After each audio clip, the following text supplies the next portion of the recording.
One thing that troubles me about the current state of the trans discourse is that everyone seems to be preaching to the converted. It is happening in pro-trans circles, gender-critical circles, and right-wing trans-skeptic circles alike. Everyone seems to be about pleasing their own fellow travelers, making ever more extreme and distorted arguments in an attempt to gain popularity.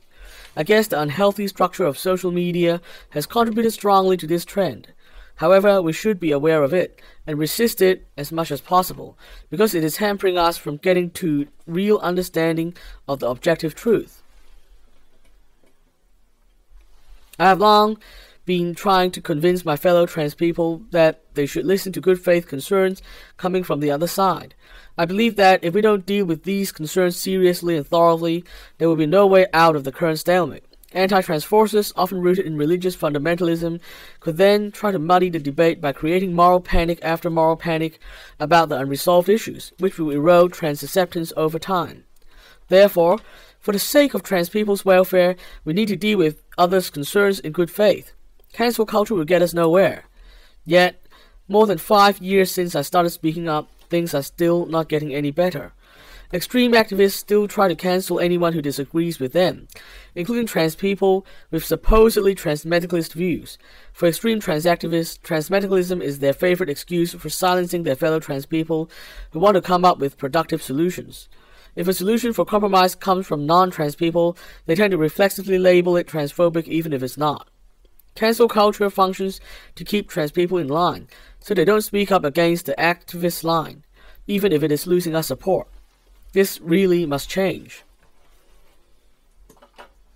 On the other hand, trans-skeptical circles are no better than trans-activist circles when it comes to listening to dissenting voices. To put it bluntly, too many people don't really take the concerns of those with gender dysphoria seriously. They are too easily dismissive of trans people's fears that their medical treatment could be restricted.